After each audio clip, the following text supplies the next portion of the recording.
Welcome to the final part of Twilight Princess. It's cutscene time.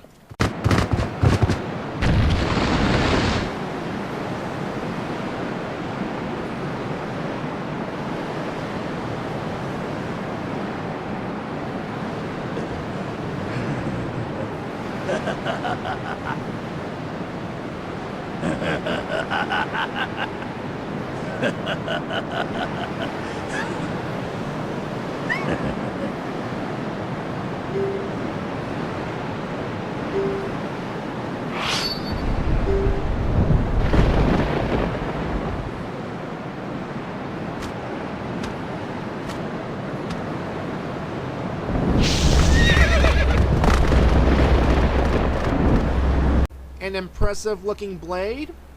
Okay, Dark Lord Ganondorf, I'm going to ram this impressive looking blade right through that torso of yours. So yeah, this is it, the final battle, a mano-a-mano sword fight between Link and Ganondorf. Now this is something that the people who saw that Space World demo, that 2000 Space World demo, have long been hoping for, and, well, it's not that exciting, to be honest. I mean, sure, it's Link running around trying to hit Ganondorf, and Ganondorf is blocking most of Link's moves and doing some impressive tricks of his own, but to be fair, the Wind Waker fight with Ganondorf was more impressive. It was more exciting, there was much at stake, and Ganondorf used Twin Blades, and Zelda was actually helping out too. Yeah. So, obviously, this barrier is here to essentially block out Zelda, because, oh no, it has to be a man-on-man fight. Just like in Ocarina of Time, doesn't it? Although I do admit, I do like the music here. Yeah, it's essentially a waiting game here. All we have to do is just wait for an opening, and, well, we strike Ganon right in his, well, his scar right there. Again, that's the same scar that he got when he got stabbed by the sword from the sages. The exact same sword he is using against Link right now. So, that's interesting. Now, obviously, if some of these movesets look kind of familiar... Oh, well, first of all, there's this. Whenever Ganon rushes towards you, if you initiate Chance, that means you can lock swords. And depending on how well you're doing mashing the A button, you can either get the upper hand and get some few hits of your own, or, well, as you just saw here, Ganon, he got a few hits of his own as well, and look at the damage. Anyway, you're probably asking why I'm bringing up the, fishing rod right now. Well, there's this nice little Easter egg right here. If you toss the fishing rod, he'll be briefly distracted by it, allowing Link to try to get some few free hits off him. And, well, anyway, first of all, here's another one of those chance encounters. And mash the A button. Mash it, mash it, mash it. Mash it like your life depends on it, because it does. As you can see here, we got some free hits off it. Yeah, so back to the fishing rod here. Now, it makes sense for Ganon to be distracted by this thing because, remember, he grew up in a desert. The only source of water is an oasis. So, he probably thinks it's some kind of special secret weapon that's, well, it's deadly dangerous, and he doesn't want to take any chances with this special weapon. Yeah. Now, Ganondorf's moveset here, if you really pay attention to it, it's essentially similar to a Darknut. In fact, they probably took the Darknut model, modified it a bit, put Ganondorf's skin on top, and there you go, the Ganondorf fight. So yeah, watch this and then watch my encounter with the Darknut, and yeah. So yes, the designer's getting a little lazy, but yeah. Alright, and some skills like some hits, yeah, some hidden skills are kind of dangerous, especially with the shield bashing, because, well, let me put it this way: do not try it; you will regret it, from what I've heard. And I'm not taking any chances. Yeah, the final battle, huh? epicness, huh? Well, at least the atmosphere is right.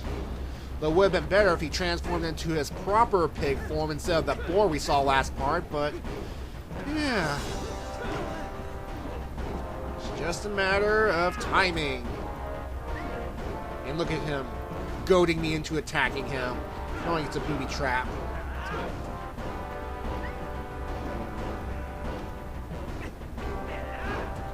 Come on.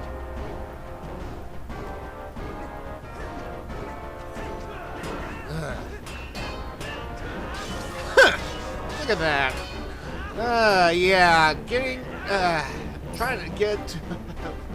I swear, some of these hit points are a little confusing. But anyway, folks, this is it. This is the final struggle right here. As soon as we get enough hits on Ganondorf, he will lay flat on his back, and we shall initiate the finishing blow. Gory discretion shot. Dull surprise. And now, enjoy the ending.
Crystal again. Won't get repair. You forget we do space. Hot for report?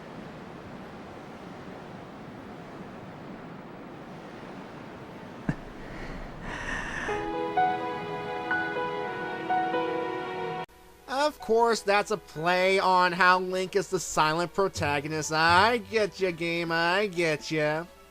And now that both Ganondorf and Zant are dead, the curse has been lifted, and Midna has transformed back into the hot Twilight princess that she is. I'm sure the fans went gaga over that. Ooh. But we did it! We beat the game! We've won! Yay! And it only took 61 parts? Jeez Louise! And some of these parts were half an hour long. Imagine if I come down to about 20 or 15 minutes. Ugh, that would have been much longer. But hey, it's over. We had a good time, didn't we, folks? I mean, if you didn't have a good time, then I apologize. I mean, despite all of its flaws, it's still my second favorite Zelda game. Yeah. And of course, these little montages are showing what happened to all the characters after the events of the game. So, you know, just sit back and enjoy while I talk a bunch of nonsense. Or is it nonsense? Well, it might be nonsense to some people, but, well, it's, you be the judge, I guess. Alright. As you can see here, we see the Bulblins galloping about throughout Hyrule Field doing something. And I see that King Bulblin has his horns back. Okay. So, what are the things I like about Twilight Princess, huh? I kind of like the epicness a little. I kind of like the sense of adventure about a hero going out into the world facing the unknown. I kind of like those games. Yeah. Now, some of the things that I kind of have a slight problem with. I mean, to be fair, I did like the whole bunch of things. I like the rehashes to Ocarina of Time, but if I played this right after Ocarina, then, well, yeah, I can see why people call this the Ocarina version 2. I can see it. I mean, there were definitely a lot of similarities. I mean, the first temple was in a giant tree in a forest. The second was in the Goron Mines. The third was in a water situation with the Zoras. And we got 2 sets of plot MacGuffins. I mean, that's obvious, of course. So, yeah. And look at this. Look at all these people dancing in Hyrule Street, doing the Malamarda boogie oogie oogie. Now, here's something that I want to complain about right here and right now. This, we saw last part that Hyrule Castle exploded, went kablooey. Now, there should have been collateral damage, you know, buildings collapsing on one another, casualties, people dying every now and then. And, I guess, it's the end of the game. People were like, who cares? And it's the Zora Queen watching over her son from beyond the grave. And in the previous scene, we see Colin having a sword and shield. Looks like he's following in his father's and Link's footsteps. Maybe he can become a hero one day. Now, there's something I'd like to mention about other heroes in this game, particularly the group. Now, the group had a basic idea. I mean, it would have been interesting to have these characters join them, and I've said this throughout the playthrough. I have said it. However, they just say, oh, I've been studying this region here. Go this way. Be careful, Link. And then Link goes off and do his hero thing while the group sits back in Toma's bar drinking milk. Okay, yeah. Cathay had a lot more importance than these guys. Groose had more importance than these guys. Yeah, I said it. Groose had more importance. So, yeah. Oh, I forgot about these 3 people. Yeah, the fishing people, and Koro, who used a sinking lure as a cheating kind of thing. Yeah.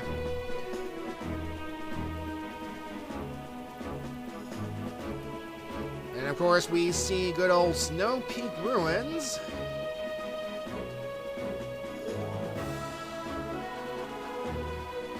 And we see a heart there, and I don't want to know what the Yetis are doing in there. I don't want that image in my head, but there's probably something out there like it. Rule 34, why? And of course, we see 3 members of the group exploring the Temple of Time ruins, or the Sacred Ground, or whatever.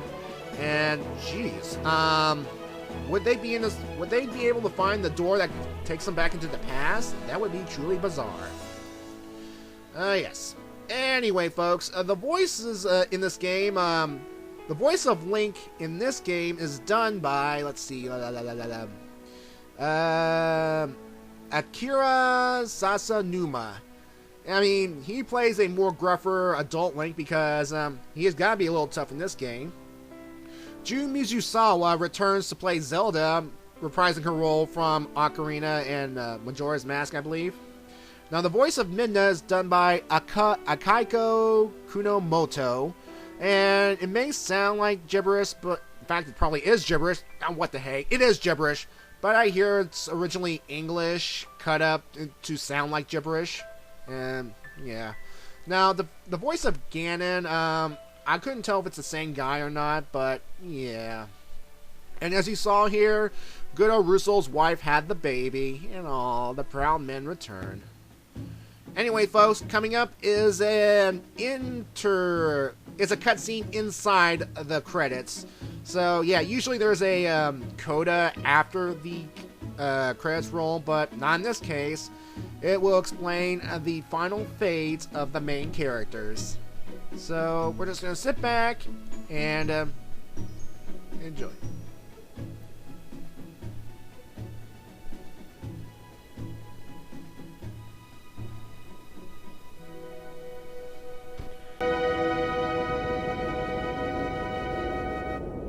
I do work the word robbers.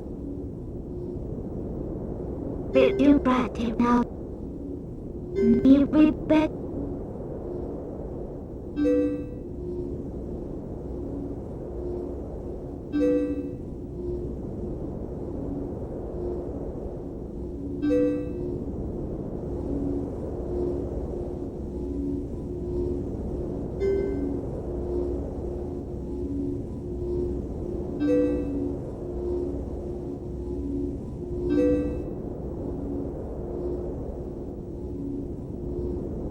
Just noticed. Babe. Yeah, please.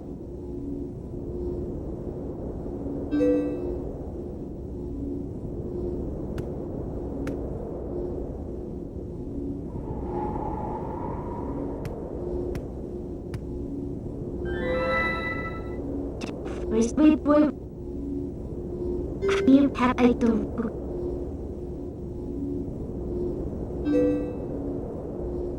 We base.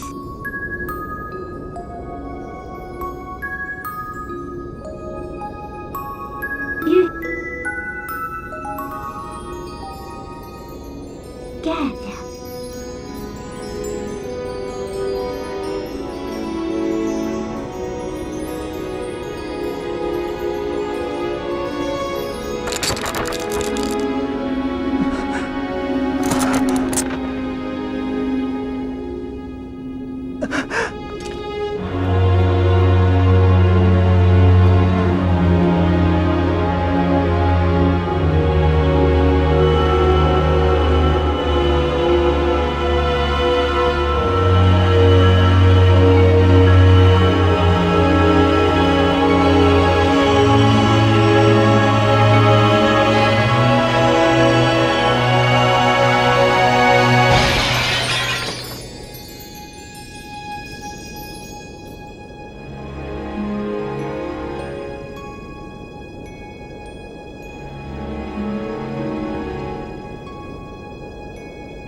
Oh no, Midna, why? You were an awesome character. Why did you have to do that? Although it was kind of foreshadowed throughout the game, only the true ruler of Twilight could destroy the mirror, and Midna saw the dangers of Twilight items in the light world, so she knew what she was doing. She was genre savvy enough to know that any more contact between the Twilight and the light world could result in potential disaster, and it already has resulted in potential disaster, so yeah. Anyway, what you're seeing here is a montage of the light spirits after I went through the Cave of Ordeals. As you can see here, there are now fairy fountains, and that massive blob, I'm assuming that's the representation of the Great Fairy. You talk to it, and she'll give you the Great Fairy Tears if you need any Great Fairy Tears, so just thought that'd be interesting. Yeah, so Midna's gone, never to return, huh? I mean, to start, you know, it's a sign of great character development in the game. You know, you take this imp who you want to take a big giant rock and smash her skull in for being such a jerk, to being such a beloved character. I mean, that's a sign of that. See, if more games were like this, I'm just saying. Midna brought some spunk into the Zelda series. Yeah, that's it. I said it. She brought some spunk, with her sass and her her very, very jerkish attitude. So, yeah, it's gonna be missed. We're gonna miss that. And well, that's it. That's pretty much that's pretty much Twilight Princess right here. Some may consider it a knockoff of Ocarina of Time. Some I consider it the greatest game ever. I consider it, despite all of its flaws, my second favorite Zelda game after Ocarina, because no game will surpass Ocarina. I mean, Ocarina set a standard. It raised the bar in terms of combat and stuff. Of course, there's the Master Sword right there, waiting for the next hero to pull it out and vanquish evil. It's only a matter of time. It's only a matter of time. And of course, as we see here, we will see Link leave Ordon Village for some undetermined period of time. Why? Why didn't he just go back to a simple life of goat herding? Why? Well, to be fair, after you've gone through a war, seen the horrors, killing a bunch of enemies, well, it changes one. It changes a person. Link cannot go back to the simple life. And where is he going to? Where is Link going off to? Who knows? Adventure? Excitement? Probably finding another way into the Twilight Realm to be with Midna again? Because there was definitely some attraction between him and Link. I mean, Midna and Link. Her and Link. Her and Link. There we go. There. That's better. Yeah. So, yeah. And to think, Midna has her own damage control back in the Twilight Realm. I mean, how many of her people did Link kill? I mean, it's gotta be well up there. A good chunk, a good portion. I mean, how many residents were in the Twilight Realm in the first place? So, who knows? Alright, so yeah, folks, this will be my final Zelda game for a while. I'm going to concentrate on other things, and I'm still going to upload that Cave of Ordeals playthrough. I'm probably going to start right after this video, so yeah. Anyway, thank you for watching Twilight Princess, and have a good day.